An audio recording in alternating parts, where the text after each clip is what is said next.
Chennai ribbon மாளிகை வெளியே 13 நாட்களாக தொடர்ந்து போராட்டம் நடத்தி வந்த தூய்மை பணியாளர்களை குண்டு கட்டாக போலீசார் தூக்கிச் சென்று கைது செய்து பேருந்தில் ஏற்றி அழைத்துச் சென்றதால் தள்ளுமுள்ளு ஏற்பட்டது. சுமார் 1000 போலீசார் குவிக்கப்பட்டு கைது நடவடிக்கை மேற்கொள்ளப்பட்டதால் பரபரப்பு ஏற்பட்டது. சென்னையில் போராட்டத்தில் ஈடுபட்ட தூய்மை பணியாளர்களை போலீசார் வலுக்கட்டாயமாக கைது செய்ய இழுத்துச் சென்றதால் தள்ளுமுள்ளு ஏற்பட்டது. போராட்ட களத்தில் அமர்ந்திருந்த பெண் தூய்மை பணியாளர்களை பெண் காவலர்கள் இழுத்துச் சென்று பேருந்தில் ஏற்றி அழைத்துச் சென்றனர். கைது செய்யப்பட்டதற்கு எதிர்ப்பு தெரிவித்த பெண் தூய்மை பணியாளர்கள் ஆக்ரோஷமாக போலீசாரிடம் கேள்வி எழுப்பியதோடு காவலர்கள் மற்றும் தமிழக அரசுக்கு எதிராக கோஷங்களை எழுப்பினர். அப்போது சில பெண்கள் மயங்கி விழுந்ததால் பரபரப்பான சூழல் ஏற்பட்டது. போராட்ட களத்தில் கைது செய்ய முயன்ற போது மயங்கி விழுந்த தூய்மை பணியாளர்கள் ஆம்புலன்ஸ் மூலம் மருத்துவமனைக்கு அனுப்பி வைக்கப்பட்டனர். அப்போது உதவி செய்ய வந்த பெண் காவலரிடம் கடும் வாக்குவாதம் செய்த பெண் தூய்மை பணியாளர்கள் பின்னர் தண்ணீரை கொடுத்து அமர வைத்தனர். போராட்டத்தில் ஈடுபட்டு வந்த தூய்மை பணியாளர்கள் மற்றும் அவர்களுக்கு ஆதரவு தெரிவித்த கட்சி நிர்வாகிகள் மற்றும் வழக்கறிஞர்கள் என 1000 பேரை போலீசார் குண்டுகட்டாக தூக்கிச் சென்று கைது செய்தனர். அவர்களை சைதாப்பேட்டை, அடையாறு, கிண்டி, வேளச்சேரி உள்ளிட்ட தென் சென்னையில் உள்ள சமுதாய நலக்கூடத்தில் தங்க வைக்கப்பட்டதாக கூறப்படுகிறது. போராட்டத்தில் ஈடுபட்டு வந்த தூய்மை பணியாளர்கள் கைது செய்யப்பட்ட நிலையில் சென்னையில் இரவு முழுவதும் போலீசார் ரோந்து பணிகளில் ஈடுபட்டனர். தூய்மை பணியாளர்கள் எங்கேயும் இறங்கி போராட்டத்தில் ஈடுபட்டுவிடக் கூடாது என்பதற்காக காவலர்கள் ரோந்து பணியை மேற்கொண்டனர். தூய்மை பணியாளர்கள் கைது செய்யப்பட்டவுடன் அவர்கள் போராட்டம் நடத்தி வந்த இடத்தில் சுத்தம் செய்யும் பணியில் தூய்மை பணியாளர்கள் ஈடுபடுத்தப்பட்டனர். மேலும் ரிப்பன் மாளிகைக்கு வெளியே அவர்கள் நிழலுக்காக கட்டி வைத்திருந்த பேனர்களை போலீசார் அங்கிருந்து உடனடியாக அகற்றினர். கைது செய்து பேருந்தில் ஏற்றிச் செல்லப்பட்ட தூய்மை பணியாளர்கள் நடுவழியிலேயே இறங்கி மீண்டும் சாலையில் ஊர்வலமாக சென்ற நிலையில் போலீசார் தடுப்புகளை கொண்டு அமைத்து உள்ளே விடாமல் தடுத்து நிறுத்தினர். அப்போது போலீசாருடன் தூய்மை பணியாளர்கள் கடும் வாக்குவாதத்தில் ஈடுபட்டு உள்ளே புகுந்தனர். கைது செய்யப்பட்ட பெண் தூய்மை பணியாளர்களிடம் போலீசார் அநாகரிகமாக நடந்து கொண்டதாக தூய்மை பணியாளர்கள் குற்றம் சாட்டியுள்ளனர். கைது செய்ய முயன்ற போது மார்பு பகுதியில் கை வைத்து அத்துமீறியதாக பரபரப்பு குற்றச்சாட்டை பெண் தூய்மை பணியாளர் ஒருவர் முன்வைத்துள்ளார். முதலமைச்சர் மு.க. ஸ்டாலின் தலைமையில் இன்று சென்னை தலைமை செயலகத்தில் அமைச்சரவை கூட்டம் நடைபெறவுள்ளது. இந்த கூட்டத்தில் ஆணவ கொலைக்கு எதிரான பிரத்யேக தடுப்பு சட்டம் குறித்து விவாதிக்க வாய்ப்புள்ளதாக கூறப்படும் நிலையில் புதிய தொழில் முதலீட்டு திட்டங்களுக்கு ஒப்புதல் வழங்கவும் வாய்ப்புள்ளதாக சொல்லப்படுகிறது. தமிழ்நாட்டில் நேர்மையான முறையில் வாக்காளர் பட்டியலை தேர்தல் ஆணையம் சரிபார்க்க வேண்டும் என்பது உள்ளிட்ட 3 தீர்மானங்களை திமுக மாவட்ட கழக செயலாளர்கள் கூட்டத்தில் நிறைவேற்றப்பட்டது. இந்த கூட்டத்தில் தேர்தலுக்கு அச்சுறுத்தலாக உள்ள வாக்கு திருட்டு மற்றும் சிறப்பு தீவிர திருத்தம் நடவடிக்கைகளுக்கு கண்டனம் தெரிவிக்கப்பட்டது. மத்திய அரசின் உதய் மின் திட்டத்தில் கையெழுத்திட்ட பிறகும் அதிமுக ஆட்சியில் மின் கட்டணம் உயர்த்தப்படவில்லை என அதிமுக பொதுச் செயலாளர் எடப்பாடி பழனிசாமி தெரிவித்துள்ளார். திருப்பத்தூரில் தொண்டர்கள் மத்தியில் பேசிய அவர் திமுக ஆட்சியில்தான் மின் கட்டணம் உயர்த்தப்பட்டதாகவும் விளக்கமளித்தார். தமிழ்நாட்டில் இந்த ஆண்டு இதுவரை 46.5 லட்சம் மெட்ரிக் டன் நெல் கொள்முதல் செய்யப்பட்டுள்ளதாக உணவுப் பொருள் வழங்கல் துறை அமைச்சர் சக்கரபாணி தெரிவித்துள்ளார். இதுகுறித்து அவர் வெளியிட்டுள்ள செய்திக்குறிப்பில் 51 மாதங்களில் இதுவரை மொத்தம் 1,83 லட்சம் மெட்ரிக் டன் நெல் கொள்முதல் செய்யப்பட்டிருப்பதாக தெரிவித்தார். அதிமுகவிலிருந்து விலகி திமுகவில் இணையவிருப்பதாக வெளியான தகவலுக்கு முன்னாள் அமைச்சர் தங்கமணி மறுப்பு தெரிவித்துள்ளார். இறுதி மூச்சு உள்ளவரை அதிமுகவில் தான் இருப்பேன் எனவும் தாம் இறந்த பிறகு தனது உடலில் அதிமுக கொடியை போர்த்த வேண்டும் என்றும் கூறியுள்ள அவர் தனது உயிரை விட எடப்பாடி பழனிசாமி மீது அதிக மதிப்பும் மரியாதையும் வைத்திருப்பதாக தெரிவித்துள்ளார். கர்நாடகா அரசு 35 நாட்களில் கொடுத்த உள் ஒதுக்கீட்டை 30 மாதங்களாகியும் தமிழக அரசால் கொடுக்க முடியாதது ஏன் என பாமக தலைவர் அன்புமணி கேள்வி எழுப்பியுள்ளார். விழுப்புரம் மாவட்டம் விக்கிரவாண்டியில் பேசிய அவர், இடஒதுக்கீடு விவகாரத்துக்காக அமைக்கப்பட்ட பிற்படுத்தப்பட்டோர் ஆணையத்தின் தலைவர் மற்றும் அதிகாரிகள் தங்களுக்கு ஒதுக்கப்பட்ட பணியை ஏன் செய்யவில்லை என ஆவேசமடைந்தார். துரை வைகோ பிரதமரை சந்தித்ததை வைத்து கூட்டணிக்கு அச்சாரம் என மனசாட்சி இல்லாமல் பத்திரிகைகள் எழுதுவதாக மதிமுக பொதுச் செயலாளர் வைகோ வேதனை தெரிவித்தார். தஞ்சாவூர் மாவட்டம் கும்பகோணத்தில் நடைபெற்ற பொதுக்கூட்டத்தில் பேசிய அவர், ரஷ்யாவில் அடைபட்டு கிடக்கும் தமிழக மாணவர்களை மீட்க கோரியே துரை வைகோ பிரதமரை சந்தித்ததாக தெரிவித்தார். விருதுநகர் தொகுதியில் விஜய பிரபாகர் வெற்றி பெற்றதாக தேமுதிக பொதுச் செயலாளர் பிரேமலதா விஜயகாந்த் தெரிவித்தார். கள்ளக்குறிச்சி மாவட்டம் திருக்கோவிலூரில் உள்ளம் தேடி இல்லம் நாடி கேப்டன் ரத யாத்திரை பயணம் சென்ற அவர், ஆனால் அதிகாரத்தை பயன்படுத்தி அவர் தோற்றதாக அறிவித்ததாகவும் குற்றம் சாட்டினார். கள்ளக்குறிச்சி மாவட்டம் ரிஷிவந்தியம் தொகுதி மணலூர்பேட்டையில் விஜயகாந்த் எம்எல்ஏவாக இருந்தபோது கட்டப்பட்ட மேம்பாலத்தில் பிரேமலதா விழுந்து வணங்கினார். 2026 சட்டமன்ற தேர்தலை முன்னிட்டு உள்ளம் நாடி இல்லம் தேடி கேப்டன் ரத யாத்திரை என்கிற பெயரில் பிரச்சார பயணம் சென்ற அவருக்கு தேமுதிக தொண்டர்கள் உற்சாக வரவேற்பு அளித்தனர். ராமஜெயம் கொலை வழக்கு தொடர்பாக புழல் சிறையில் அடைக்கப்பட்டுள்ள மணச்சநல்லூர் பகுதியைச் சேர்ந்த குணசீலன் என்கிற மணச்சநல்லூர் குணாவிடம் சிபிசிஐடி டிஐஜி வருண்குமார் தலைமையில் விசாரணை நடைபெற்றது. கடந்த 2021 முதல் ஆயுள் தண்டனை கைதியாக புழல் சிறையில் அடைக்கப்பட்டுள்ள குணாவிடம் டிஐஜி வருண்குமார் தலைமையில் 10 பேர் கொண்ட அதிகாரிகள் குழு ராமஜெயம் கொலை தொடர்பாக விசாரணை நடத்தியது.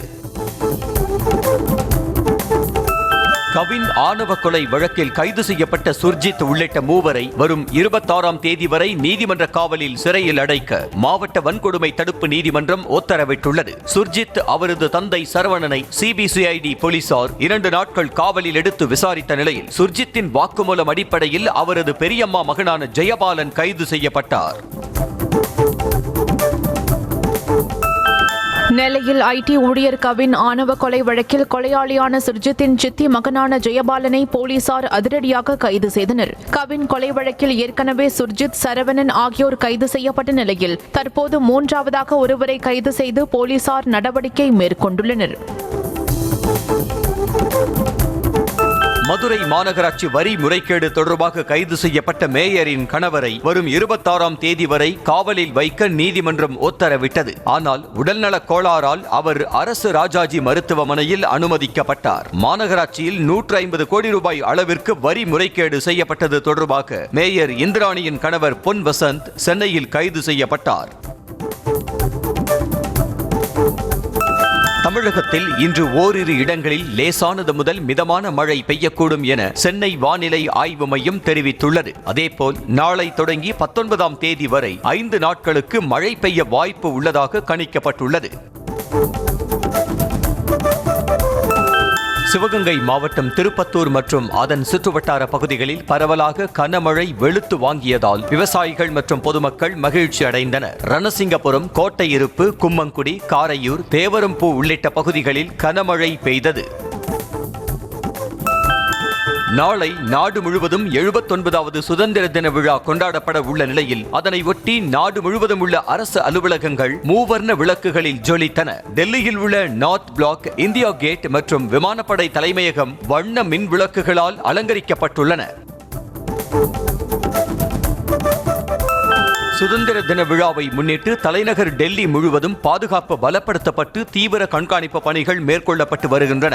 வாகனங்கள் அனைத்தும் சோதனை செய்யப்பட்டு அனுப்பப்படும் நிலையில் ஆவணங்களையும் போலீசார் சரிபார்த்து அனுப்பி வருகின்றனர். சுதந்திர தின விழாவை முன்னிட்டு ஜம்மு காஷ்மீரின் தோடாவில் பாதுகாப்பு பலப்படுத்தப்பட்டு வாகனங்கள் அனைத்தும் சோதனைக்கு பின்னரே அனுமதிக்கப்படுகின்றன. சாலைகளில் தடுப்புகள் அமைத்து கண்காணிப்பு பணிகளில் போலீசார் ஈடுபட்டுள்ளனர். சுதந்திர தின விழாவை முன்னிட்டு ஜம்மு காஷ்மீரில் உள்ள எல்லைகள் அனைத்தும் கண்காணிப்பு பணிகள் தீவிரப்படுத்தப்பட்டு ட்ரோன் மூலம் தொடர்ந்து கண்காணிக்கப்பட்டு வருகிறது. குறிப்பாக சுந்தர்பானி பகுதியில் இந்திய ராணுவ வீரர்கள் மோப்பநாய் உதவியுடன் எல்லையில் தீவிர சோதனையில் ஈடுபட்டனர். ஜம்மு காஷ்மீரின் சுந்தர்பானி பகுதியில் உள்ள எல்லையில் ரோபோ மூலம் கண்காணிப்பு பணியில் ராணுவ வீரர்கள் ஈடுபட்டுள்ளனர். எல்லையில் கண்காணிப்பு பணிகள் தீவிரப்படுத்தியுள்ள நிலையில் மோப்பனாய் உதவியுடன் சோதனை மேற்கொள்ளப்பட்டு வருகிறது. இந்த நிலையில் கேமராவுடன் கூடிய ரோபோ மூலம் கண்காணிப்பு பணிகளில் இந்திய ராணுவ வீரர்கள் ஈடுபட்டுள்ளனர். சுதந்திர தின விழாவை முன்னிட்டு ஜம்மு காஷ்மீரின் பூஞ்சில் இசை நிகழ்ச்சி நடைபெற்றது. இதில் குழந்தைகள் கையில் தேசிய கொடியுடன் பங்கேற்று நடனமாடியது அனைவரின் கவனத்தையும் ஈர்த்தது. இதனை ஏராளமானோர் கண்டு ரசித்தனர். இந்தியா வந்த சிங்கப்பூர் துணை பிரதமர் டெல்லியில் குடியரசுத் தலைவர் திரௌபதி முர்முவை சந்தித்து பேசினார். சிங்கப்பூர் துணை பிரதமரும் தொழில்துறை அமைச்சருமான கான் கிம் யோங் தலைமையிலான அமைச்சர்கள் குழு இந்த சந்திப்பின் போது உடனிருந்தனர். அப்போது இந்தியா சிங்கப்பூர் அமைச்சர்களிடையே பல்வேறு முக்கிய விவகாரங்கள் குறித்த ஆலோசனை மேற்கொண்டதாக கூறப்படுகிறது. 2 நாட்கள் பயணமாக மத்திய வெளியுறவுத்துறை அமைச்சர் ஜெய்சங்கர் ரஷ்யா செல்வதாக தகவல் வெளியாகியுள்ளது. அமெரிக்காவுடனான உறவில் பதற்றம் அதிகரித்துள்ள சூழலில் வரும் 20, 21 ஆகிய தேதிகளில் ரஷ்ய பயணம் மேற்கொள்கிறார். கடந்த சில தினங்களுக்கு முன்பு தேசிய பாதுகாப்பு ஆலோசகர் அஜித் தோவல் ரஷ்யா சென்றிருந்த நிலையில் தற்போது ஜெய்சங்கர் செல்கிறார்.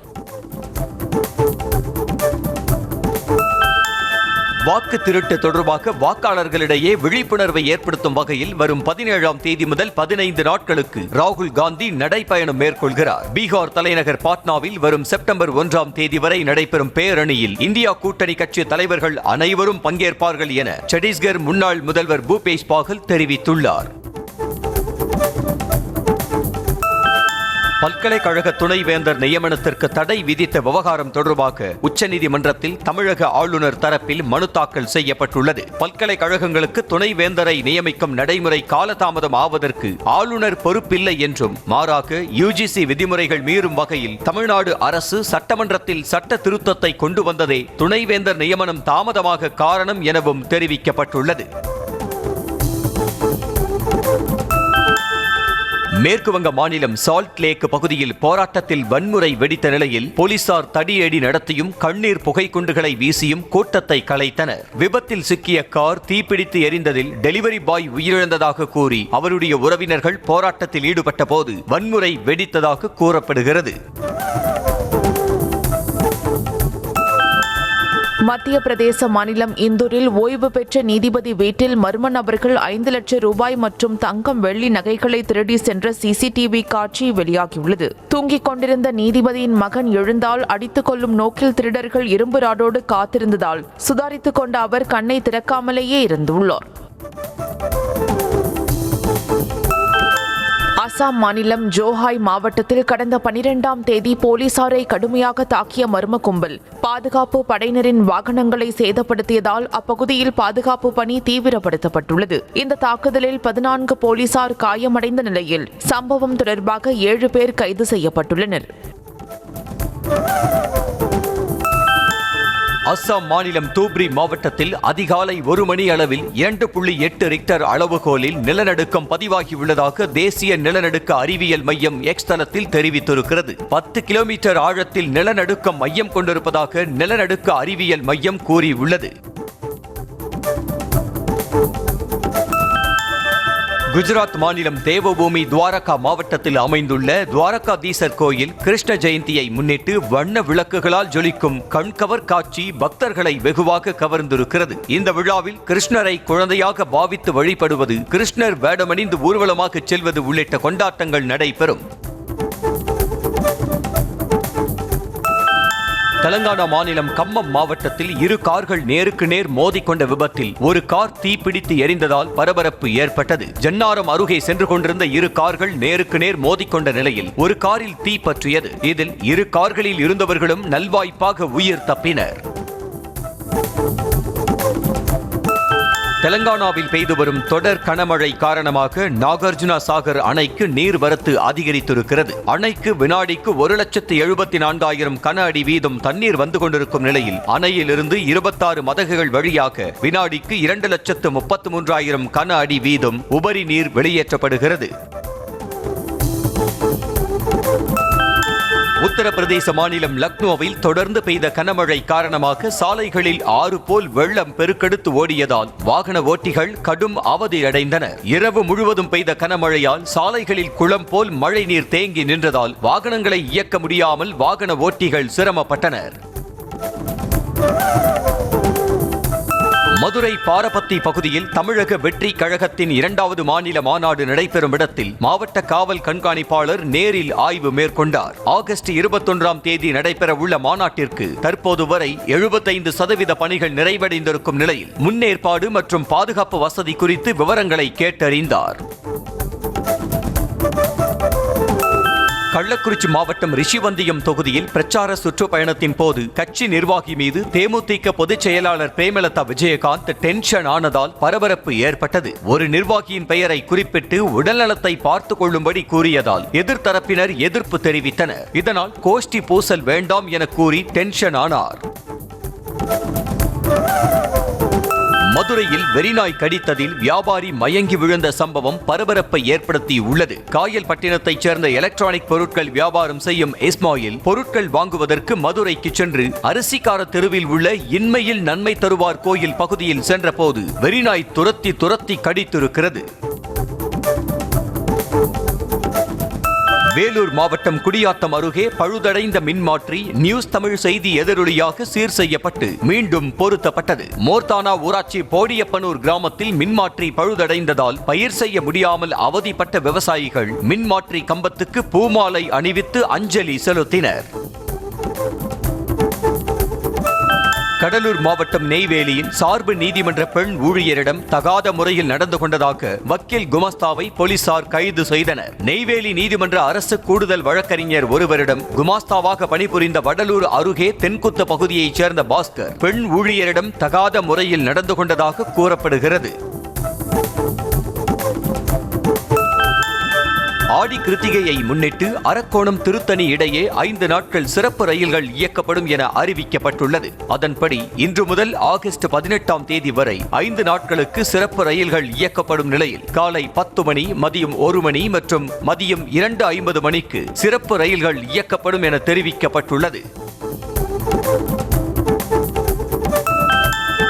திருத்தணி முருகன் கோவிலில் ஆடி கிருத்திகை விழா தொடங்கிய நிலையில் ஏற்பாடுகள் மற்றும் பாதுகாப்பு வசதிகள் உள்ளிட்டவை குறித்து டிஐஜி, ஆட்சியர் மற்றும் மாவட்ட எஸ்பி ஆகியோர் நேரில் சென்று ஆய்வு செய்தனர். முருகன் கோயில் வளாகம், மலைப்பாதை மற்றும் சரவண பொய்கை திருக்குளம் உள்ளிட்ட இடங்களில் செய்யப்பட்டுள்ள ஏற்பாடுகள் குறித்து அதிகாரிகளிடம் கேட்டறிந்தனர்.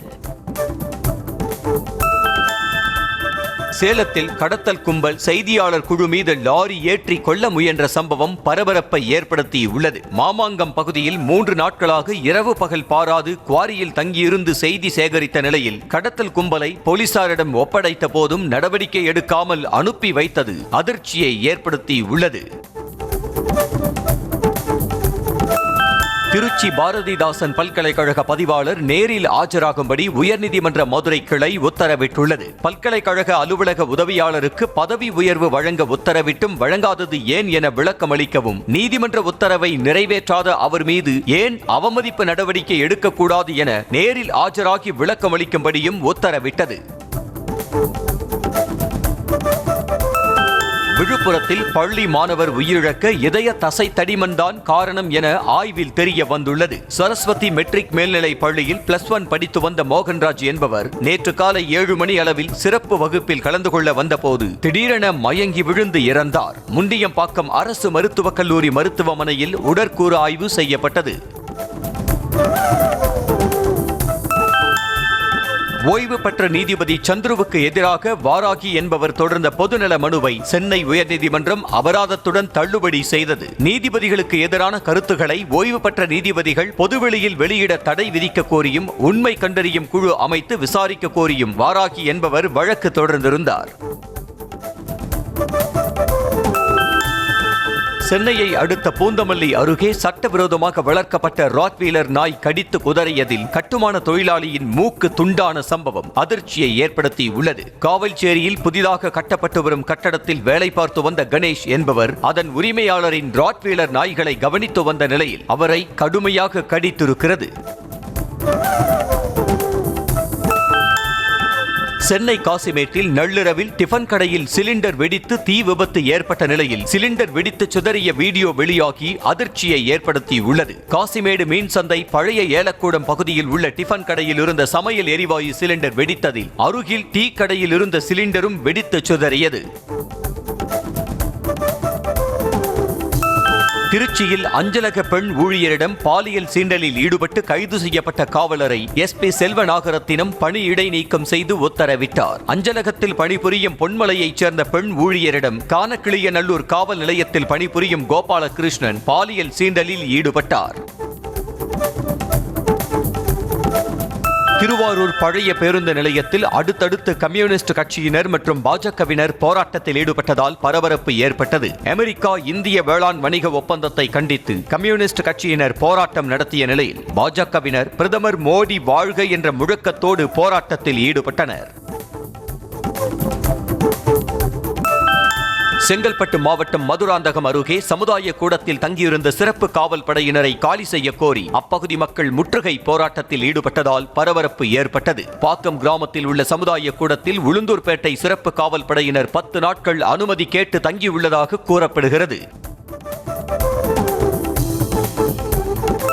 ராமநாதபுரம் மாவட்டம் கமுதி அருகே வாரிசு சான்றிதழ் வழங்க 4000 ரூபாய் லஞ்சம் வாங்கிய VAO லஞ்ச ஒழிப்பு போலீசாரிடம் கையும் களவமாக சிக்கினார். வாரிசு சான்றிதழ் வேண்டி விண்ணப்பித்தவரிடம் தவசிக்குறிச்சியைச் சேர்ந்த VAO பிரேமானந்தன் 4000 ரூபாய் லஞ்சம் கேட்டதாக அவர் லஞ்ச ஒழிப்பு துறையினரிடம் புகார் அளித்தார்.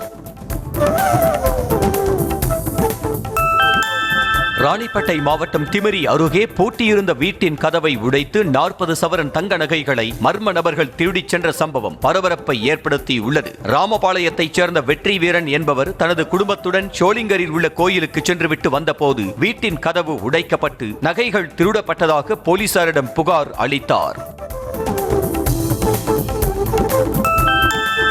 சேலம் மாவட்டம் ஓமலூரில் பொதுமக்களை தாக்கிய திமுகவினர் மீது போலீசார் நடவடிக்கை எடுக்காமல் ஒருதலை பட்சமாக செயல்படுவதாக கூறி காவல்துறை ஆணையர் அலுவலகத்தில் அதிமுக MLA மணி புகார் அளித்தார். ஓமலூர் முன்னாள் திமுக ஊராட்சி மன்ற தலைவரின் கணவர் முத்துக்குமார் அனுமதி இல்லாமல் தேசிய நெடுஞ்சாலை ஓரத்தில் JCB இயந்திரம் மூலம் குழி தோண்டியதை மக்கள் தட்டி கேட்டதாக கூறப்படுகிறது. கடலூர் மாவட்டம் பன்ருட்டி அருகே மின் இணைப்பு கேட்டு 50க்கும் மேற்பட்டோர் தேசிய நெடுஞ்சாலையில் மறியலில் ஈடுபட்டனர். களத்துமேடு பகுதி நீர்நிலை என்பதால் அங்கு வசித்த மக்களை அப்புறப்படுத்தி மாற்று இடம் கொடுக்கப்பட்ட நிலையில் அதிகாரிகள் மின் இணைப்பு கொடுக்க மறுப்பதாக அப்பகுதி மக்கள் புகார் தெரிவித்திருக்கின்றனர்.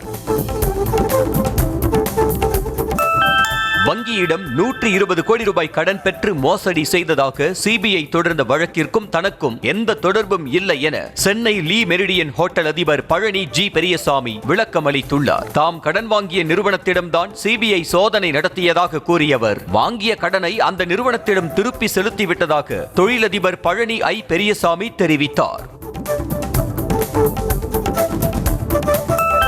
சென்னை தாம்பரம் வட்டாட்சியர் அலுவலகத்தில் ஒரே நேரத்தில் அனைவருக்கும் பட்டா வழங்க கோரி முடிச்சூரைச் சேர்ந்த மக்கள் வட்டாட்சியர் அலுவலகத்தை முற்றுகையிட்டு ஆர்ப்பாட்டத்தில் ஈடுபட்டனர். முடிச்சூர், திருவஞ்சேரி உள்ளிட்ட பகுதிகளில் 4 தலைமுறையாக வசித்து வரும் மக்கள் அனைவருக்கும் பட்டா வழங்க வேண்டும் என கோரிக்கை விடுத்தனர். இந்திய வேளாண் வணிக ஒப்பந்தத்தை கண்டித்து இந்திய பிரதமர் மோடி மற்றும் அமெரிக்க அதிபர் டிரம்ப் ஆகிய இருவரின் உருவப்படத்தை எரித்து மயிலாடுதுறையில் விவசாயிகள் கண்டன ஆர்ப்பாட்டத்தில் ஈடுபட்டனர். ஐக்கிய விவசாயிகள் முன்னணி மற்றும் அனைத்து தொழிற்சங்க கூட்டமைப்பினர் சார்பில் நடைபெற்ற போராட்டத்தில் 100க்கும் மேற்பட்டோர் பங்கேற்றனர்.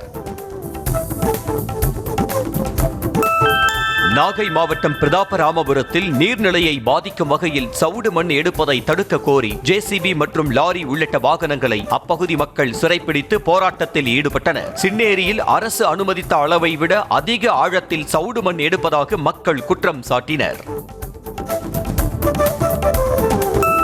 விழுப்புரம் மாவட்டம் விக்கிரவாண்டிக்கு மக்கள் உரிமை மீட்பு பயணமாக சென்ற பாமக தலைவர் அன்புமணி ராமதாஸ் மயிலம் மலைமேல் உள்ள சுப்பிரமணிய சுவாமி கோயிலில் சுவாமி தரிசனம் செய்தார். பிறகு ஸ்ரீமத் சிவஞான பாலய சுவாமிகளிடம் ஆசி பெற்றவர் மக்களுக்கு அடிப்படை உரிமை விழிப்புணர்வு ஏற்படுத்தவே உரிமை மீட்பு பயணம் மேற்கொண்டிருப்பதாக தெரிவித்தார். ராமேஸ்வரம் தாம்பரம் விரைவு ரயில் சிவகங்கை ரயில் நிலையத்திற்கு வந்து கொண்டிருந்த போது இளைஞர் ஒருவர் ரயில் முன்பு பாய்ந்து தற்கொலைக்கு முயன்ற சம்பவம் பரபரப்பை ஏற்படுத்தியது. மேட்டுப்பட்டியைச் சேர்ந்த டேவிட் என்பவர் வேலை கிடைக்கவில்லை என விரக்தியில் சற்று மனநலம் பாதிக்கப்பட்டிருந்ததாக கூறப்படுகிறது. கொலை கொள்ளை வழக்கில் 20 ஆண்டுகளுக்கு மேலாக சிறை தண்டனை அனுபவித்து வரும் கைதியை விடுவிக்க சென்னை உயர்நீதிமன்றம் உத்தரவிட்டது. கடலூரில் அடகு கடையில் தூங்கிக் கொண்டிருந்த ஊழியரை கொலை செய்து தங்க நகைகளை கொள்ளையடித்த வழக்கில் தண்டனை விதிக்கப்பட்டு சிறையில் உள்ள பாலசுப்ரமணியன் என்பவரை விடுவிக்க கோரி அவரது மனைவி இந்திரா காந்தி மனு தாக்கல் செய்தார். ஈரோடு மாவட்டம் தாமரைப்பாளையம் அருகே அதிவேகமாக சென்ற கார் ஒன்று சாலை ஓரத்தில் செல்போனில் பேசிக் கொண்டிருந்த நபர் மீது மோதிய பதற வைக்கும் சிசிடிவி காட்சி வெளியாகியது. ஈரோட்டிலிருந்து தாமரைப்பாளையம் பகுதியில் அதிவேகமாக சென்று கொண்டிருந்த கார் ஒன்று ஓட்டுநரின் கட்டுப்பாட்டை இழந்து சாலையோரத்தில் நின்று செல்போனில் பேசிக் கொண்டிருந்த நபர் மீது மோதியது. ராணிப்பேட்டை மாவட்டம் அரக்கோணம் அருகே 2 பைக்குகள் நேருக்கு நேர் மோதிக்கொண்ட விபத்தில் 3 வயது சிறுமி உயிரிழந்த நிலையில் கர்ப்பிணியின் வயிற்றிலிருந்த 9 மாத சிசுவும் பரிதாபமாக உயிரிழந்த சம்பவம் சோகத்தை ஏற்படுத்தியுள்ளது. போளூர் மேட்டு தெருவைச் சேர்ந்த ராமன் என்பவர் தனது மனைவி நித்யா, மகள் லித்திகா ஆகியோருடன் திருத்தணியிலிருந்து வீட்டுக்கு சென்று கொண்டிருந்த போது இந்த விபத்து ஏற்பட்டது.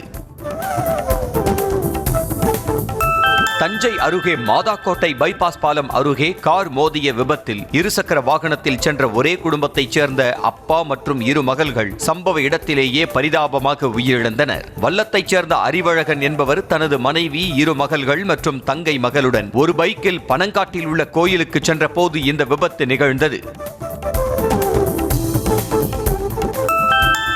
மக்களின் உறுதிப்பாடு மற்றும் மாநிலத்தின் அசைக்க முடியாத அர்ப்பணிப்புடன் தமிழ்நாடு ஏற்றுமதி வளர்ச்சியின் அடுத்த கட்டத்தை நோக்கி நகரும் என அமைச்சர் TRV ராஜா கூறியுள்ளார். இது குறித்த எக்ஸ் பதிவில் ஏற்றுமதியாளர்களுடன் நடைபெற்ற கூட்டத்தின் மூலம் துறைகளின் நலன் எந்தவொரு வெளிப்புற தாக்கங்களிலிருந்து பாதுகாப்பதை உறுதி செய்வதற்கு முதலமைச்சர் கடுமையாக பாடுபடுவார் என்றும் தெரிவித்துள்ளார்.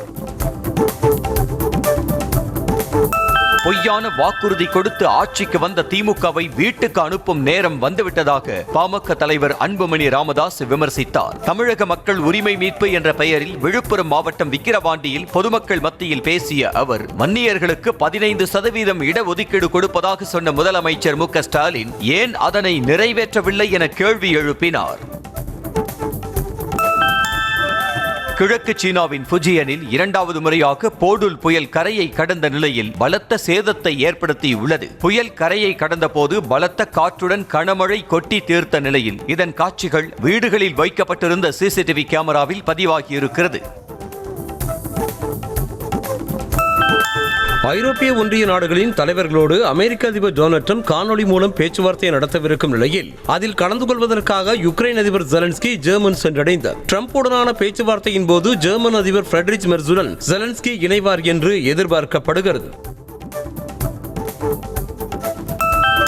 காசாவில் நேற்று ஒரே நாளில் இஸ்ரேல் ராணுவம் நடத்திய தாக்குதலில் மட்டும் 123 பேர் கொன்று குவிக்கப்பட்டுள்ளனர். காசாவில் 3 குழந்தைகள் உட்பட 8 பேர் பட்டினியால் உயிரிழந்திருக்கும் நிலையில் பட்டினியால் இறந்தவர்களின் மொத்த எண்ணிக்கை 235ஆக உயர்ந்திருக்கிறது. செர்பியாவில் அரசுக்கு எதிராக போராடியவர்கள் மீது அரசின் ஆதரவாளர்கள் தாக்குதல் நடத்தியதால் வன்முறை வெடித்தது. இருதரப்பு மோதலை போலீசார் தடுத்து நிறுத்த தடியடி நடத்தி கூட்டத்தை கலைத்தனர். இதனால் அந்த பகுதியில் சிறிது நேரம் பரபரப்பான சூழல் நிலவியது. மெக்சிகோவில் கனமழை காரணமாக குடியிருப்பு பகுதிகளில் வெள்ளம் சூழ்ந்த ட்ரோன் காட்சிகள் வெளியாகியுள்ளன. சாலைகளில் குளம் போல் வெள்ளம் தேங்கியுள்ள நிலையில் பொதுமக்கள் வீடுகளுக்குள் முடங்கி கிடக்கின்றனர். இதனால் பொதுமக்களின் இயல்பு வாழ்க்கை கடுமையாக பாதிக்கப்பட்டுள்ளது. தெற்கு தைவானில் பலத்த காற்று வீசியதால் பொதுமக்கள் வீடுகளுக்குள் முடங்கினர். மணிக்கு 191 கிலோமீட்டர் வேகத்தில் பலத்த காற்று வீசியதால் சாலைகளில் மக்கள் நடமாட்டமின்றி வெறிச்சோடி காணப்பட்டது. மேலும் சாலையில் இருந்த பிளாஸ்டிக் பொருட்கள் காற்றில் அடித்துச் செல்லப்பட்டன.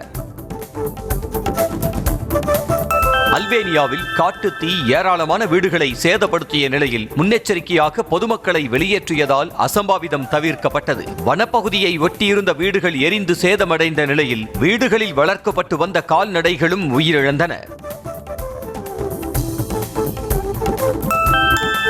காசாவிலிருந்து திருப்பி அனுப்பப்பட்ட உதவி பொருட்கள் அனைத்தும் கிடங்குகளிலும் லாரிகள் மூலம் சாலையோரங்களிலும் தேங்கி நிற்கின்றன. லாரிகள் மூலம் உணவுப் பொருட்கள் எடுத்துச் செல்ல அனுமதிக்காத நிலையில் விமானங்கள் மூலம் உணவுப் பொருட்கள் வழங்கப்பட்டு வருகின்றன. அப்படி வழங்கப்படும் உணவுப் பொருட்கள் சேதமடைவதாகவும் லாரிகள் மூலம் உணவுப் பொருட்கள் வழங்க வேண்டும் என காசா மக்கள் வேண்டுகோள் விடுத்தனர். காசாவில் இஸ்ரேலிய வான்வழி தாக்குதலில் கொல்லப்பட்ட செய்தியாளர்களுக்கு மெக்சிகோ நகரத்தில் மெழுகுவர்த்தி ஏந்தி அஞ்சலி செலுத்தினர். அல் ஜசீரா பத்திரிகையாளர் அனஸ் அல் ஷெரீப் மற்றும் அவருடன் சென்ற 3 ஊழியர்கள் உயிரிழந்தனர். கிழக்கு காசா நகரத்தில் உள்ள அல் ஷிஃபா மருத்துவமனைக்கு அருகில் உள்ள ஒரு கூடாரத்தின் மீது நடத்தப்பட்ட வான்வழி தாக்குதலில் உயிரிழந்தது குறிப்பிடத்தக்கது. பத்திரிகையாளர்களை ஏற்றி சென்ற பிலிப்பைன்ஸ் ரோந்து விமானத்தை தென் சீன கடல் பரப்பின் மீது சீன ஜெட் போர் விமானம் இடைமறித்து தடுத்ததாக பிலிப்பைன்ஸ் குற்றம் சாட்டியுள்ளது. இந்த சம்பவம் ஸ்கார்பரோ ஷோல் அருகே நடந்ததாக கூறப்படும் நிலையில் கீழே காணப்பட்ட சீன கடற்படை கப்பலில் இருந்து பிலிப்பைன்ஸ் விமானத்தை வெளியேற எச்சரிக்கை விடுக்கப்பட்டதாக கூறப்படுகிறது.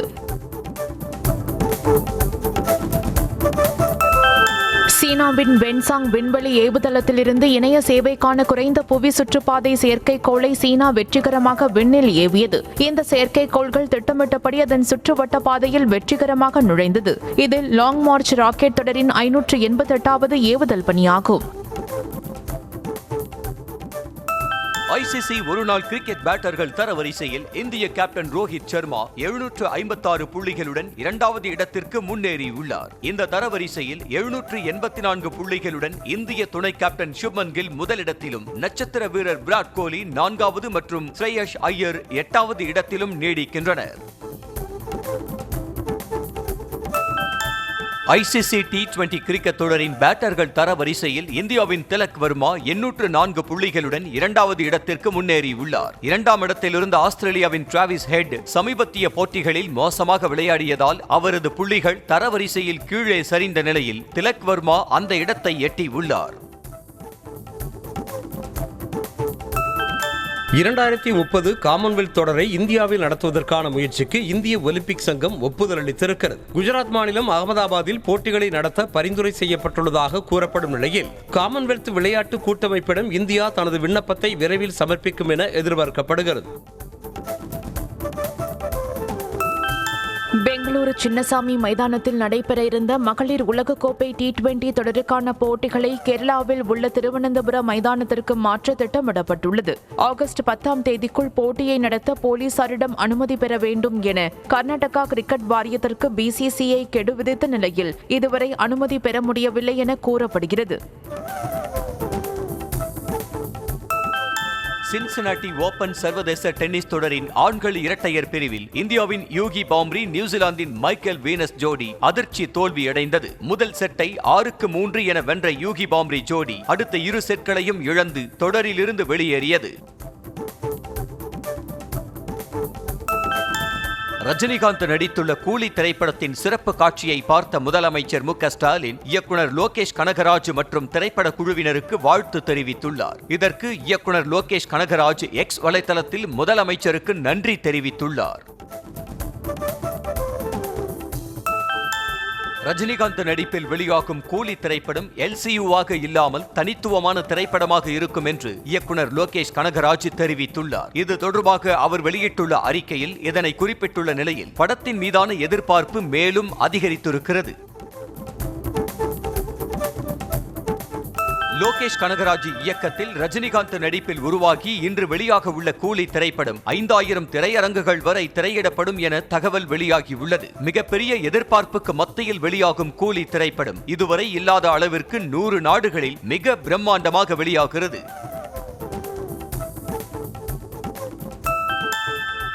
நடிகர் ரஜினிகாந்த் நடித்துள்ள கூலி படத்தின் இடைவேளையின் போது நடிகர் சிவகார்த்திகேயன் நடிப்பில் உருவாகியுள்ள மதராசி படத்தின் கிளிம்ஸ் வீடியோ வெளியாக உள்ளதாக படக்குழு தெரிவித்திருக்கிறது. நடிகர் ரஜினிகாந்த் நடிப்பில் லோகேஷ் கனகராஜ் இயக்கத்தில் உருவாகியுள்ள கூலி திரைப்படம் இன்று உலகம் முழுவதும் திரையரங்குகளில் வெளியாகிறது. திரைத்துறையில் 50 ஆண்டுகளை பூர்த்தி செய்த ரஜினிகாந்துக்கு நடிகர் சிவகார்த்திகேயன் வாழ்த்து தெரிவித்துள்ளார். அவர் வெளியிட்ட வாழ்த்து பதிவில், உங்கள் பாதையில் பயணித்து தற்போது நீங்கள் இருக்கும் துறையிலேயே இருப்பது மிகப்பெரிய அதிர்ஷ்டம் எனவும், தங்களது கிரீடத்தில் மற்றும் ஒரு வைரமாக கூலி திரைப்படம் ஜொலிக்கும் எனவும் தெரிவித்துள்ளார். திரைத்துறையில் 50 ஆண்டுகளை நிறைவு செய்த நடிகர் ரஜினிகாந்துக்கு நடிகரும் எம்பியுமான கமல்ஹாசன் வாழ்த்து தெரிவித்துள்ளார். திரைத்துறையில் 50 வருடங்கள் நிறைவு செய்யும் சூப்பர் ஸ்டார் ரஜினிகாந்தை கொண்டாடுவதாகவும், இந்த பொன் விழாவிற்கு கூடுதல் சிறப்பு கொடுக்க கூலி திரைப்படம் உலகளவில் வெற்றி பெற வாழ்த்துவதாகவும் கூறியுள்ளார். மதுரை மாவட்டம் மேலூர் நாகம்மாள் கோயில் ஆடி திருவிழாவை ஒட்டி திரளான பெண்கள் முளைப்பாரி மற்றும் பூத்தட்டு எடுத்து முக்கிய வீதிகள் வழியாக ஊர்வலமாக சென்று நேர்த்தி கடன் செலுத்தினர். மேலும் 1500 கிலோ வண்ண மலர்களால் அலங்கரிக்கப்பட்ட புஷ்ப ரதத்தில் அம்மன் வீதி உலா நடைபெற்ற நிலையில் திரளான பக்தர்கள் சுவாமி தரிசனம் செய்தனர். நாகை மாவட்டம் நாகூர் ஆண்டவர் தரிசித்த மகான் ஹஜ்ரத் ஷாஜி ஹாத்தி நூர் ஷா ஒலியுல்லா தர்காவின் சந்தனக்குடு விழாவில் திரளான இஸ்லாமியர்கள் பங்கேற்று சிறப்பு வழிபாடு நடத்தினர். விழாவை ஒட்டி நாகூர் ஆண்டவர் தர்காவில் இருந்து சந்தனம், புனித போர்வை, அலங்காரப்பூ ஆகியவை ஊர்வலமாக எடுத்துச் செல்லப்பட்டு தர்காவில் புனித போர்வை சாற்றப்பட்டு சந்தனம் பூசப்பட்டது. கூகுளின் குரோம் பிரவுசரை சுமார் 2,88,000 கோடிக்கு வாங்க பெர்ப்ளெக்சிட்டி AI நிறுவனம் முன் வந்துள்ளது. குரோம் பிரவுசரை வாங்கினால் ஓபன் AI போன்ற பெரிய நிறுவனங்களுக்கு எதிராக வலுவான போட்டியை கொடுக்க உதவும் என பெர்ப்ளெக்சிட்டி தெரிவித்துள்ளது. இதுகுறித்து கூகுள் நிறுவனம் எந்த பதிலும் அளிக்கவில்லை.